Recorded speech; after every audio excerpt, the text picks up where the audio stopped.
Long before he ever wore a badge, Sergeant Jason had already learned what fear sounded like inside a home. As a child, he grew up witnessing domestic violence, hearing arguments explode into chaos while the people around him felt powerless to stop it. But during some of those darkest moments, police officers would arrive. The tension would disappear. The violence would stop. Order would return to the house, even if only temporarily. For many children, those moments might fade with time, but for Jason, they never did. He remembered the sound of officers walking through the door, the calm in their voices, and the feeling that somehow, for the first time all night, someone was finally in control. Years later, that memory would become the reason he chose a career built around protecting complete strangers from the kind of fear he knew all too well. As he grew older, Jason became the kind of officer younger police recruits naturally looked up to. He was not only respected for his experience, but for the way he carried himself under pressure. Calm, focused, reliable. The kind of officer people trusted instinctively during dangerous situations. Over the years, he became a field training officer and instructor, helping prepare younger officers for moments that could decide whether someone lived or died. That responsibility mattered deeply to him because he understood something many people outside law enforcement never fully realize. Police work is not only about arrests or investigations. Much of it is about preparation, repetition, training officers to react correctly during the worst moments imaginable. Weeks before the night that would nearly cost him his life, Jason stood in front of fellow officers during a routine training session. Like countless briefings that happen every day across America, most people probably assumed it would simply become another normal lesson that would eventually fade from memory. But Jason believed deeply in preparing officers for chaos. During that session, he taught a simple rescue technique designed to remove wounded officers from dangerous situations quickly. A 2-officer rescue carry. Straightforward, practical. The kind of skill officers hope they never need but train repeatedly, because hesitation during a crisis can be fatal. To most people in the room, it probably seemed like just another lesson. None of them could have imagined that only weeks later, the man teaching it would become the one whose life depended on it. The night everything changed began like countless other nights in patrol. Darkness covered the streets while officers responded to calls across the city, dealing with unpredictable situations that can shift from calm to chaos in seconds. Then suddenly, over the radio, an urgent transmission shattered the normal rhythm of the night. An officer was taking gunfire. The voice coming through the radio carried panic and urgency that instantly changed the atmosphere for everyone listening. Officers nearby immediately began responding toward the danger without hesitation, because when an officer calls for help, every second matters. Jason responded immediately. Like thousands of officers across America, he did not pause to think about himself. Training and instinct took over. Patrol vehicles raced through the darkness while officers coordinated over the radio, trying to understand exactly what they were driving into. Somewhere ahead, one of their own was under attack. That alone was enough to make officers move toward danger at full speed. People often talk about courage as though it means the absence of fear. But inside law enforcement, courage usually means something very different. It means moving forward despite the fear because someone else needs help more than you need safety. As officers closed in on the area, the situation escalated rapidly. Gunfire erupted in the darkness while officers tried to locate the suspect during the chaos. Patrol lights reflected across buildings, streets, and shattered glass while radio traffic exploded with overlapping commands and desperate updates. The suspect was armed with a powerful rifle, creating an overwhelming danger for everyone at the scene. Officers moved between vehicles and cover positions while trying to protect one another under conditions where confusion and fear could easily take control. But this is exactly why training exists. In moments like these, there is no time to think slowly. Instinct becomes survival. Then everything changed in an instant. During the confrontation, Jason was shot in the head. The impact sent him collapsing to the ground as chaos erupted around him. For the officers nearby, the realization hit immediately. A sergeant, a mentor, and a respected instructor had just gone down in the middle of an active gunfight. In situations like that, panic can spread dangerously fast.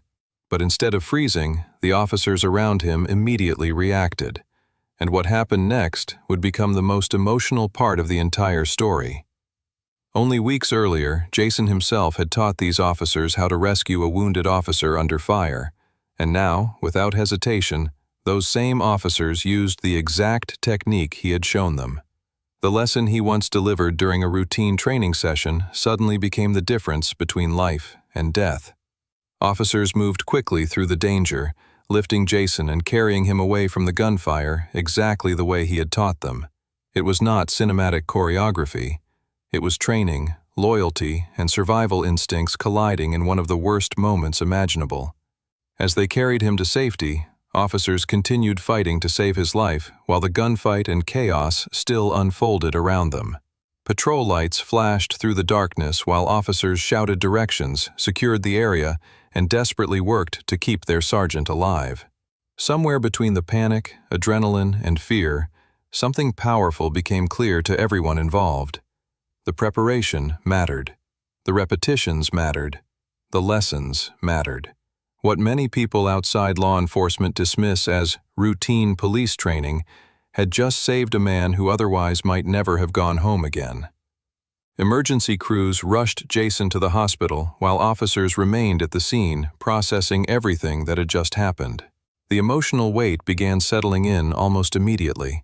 Officers who had trained beside him now realized how close they had come to losing him forever. In law enforcement, relationships between officers, something deeper than ordinary workplace friendships, because officers trust each other with their lives. They share danger together, fear together, trauma together. And on nights like this, that bond becomes impossible to ignore. At the hospital, doctors fought to stabilize Jason, while fellow officers waited anxiously for updates. Patrol officers, supervisors, friends, and family members gathered together, carrying the same fear: that the man who had spent years protecting others might not survive the night himself. These are the moments most people never see when they think about policing: the long hospital hallways, the silent waiting rooms, officers staring at the floor hoping for good news while replaying terrifying moments over and over in their heads. Behind every dramatic headline are human beings carrying enormous emotional weight. Miraculously, Jason survived, and when officers learned he was alive, relief swept through the department. But survival alone was not what made this story so powerful. What truly stayed with people was the realization that the knowledge he chose to pass on had ultimately come back to save him. In many ways, that became a symbol of what great officers leave behind: training, leadership, preparation, legacy.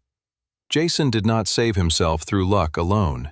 He survived because he spent years investing in the officers around him, preparing them for moments of unimaginable pressure. Across America, police departments conduct training exercises every single day that most citizens will never hear about.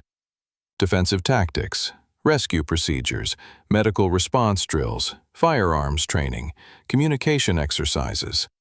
To outsiders, these routines can seem repetitive or ordinary. But stories like this reveal why those lessons matter so deeply. Somewhere in America tonight, another officer is teaching a room full of recruits something they may one day need to save a life. And just like Jason, they may never fully realize how important those lessons will become until tragedy suddenly arrives without warning. There is also something deeply American about this story. Not because of politics or slogans, but because it reflects values that many people still admire deeply: sacrifice, mentorship, courage, loyalty, and service. Jason became a police officer because he remembered what it felt like when officers brought safety into a chaotic home during his childhood. Years later, he dedicated his life to becoming that same source of protection for others. And in the end, the people he trained carried that mission forward by refusing to leave him behind when he needed them most. The officers who rescued him that night will likely never forget those moments for the rest of their lives. The sounds of gunfire, the urgency in the radio traffic, the weight of carrying their wounded sergeant through the chaos. But they will also never forget something else: the realization that their training worked exactly when it mattered most. In professions where seconds determine survival, preparation becomes everything. And that night, preparation saved a man's life. Stories like this remind people that heroism rarely looks clean or perfect. Sometimes it looks exhausted, terrified, chaotic. Sometimes it happens under flashing patrol lights on dark streets where officers are simply trying to keep each other alive long enough to make it home. The public often sees the aftermath of these incidents, but not the years of sacrifice, repetition, and discipline that allow officers to function under unimaginable pressure when disaster suddenly unfolds around them. For Jason, the story became more than survival. It became proof that leadership matters, that teaching matters, that the time invested in preparing younger officers can echo far beyond a classroom or briefing room. Because when chaos erupted and bullets started flying, those officers did not rely on luck.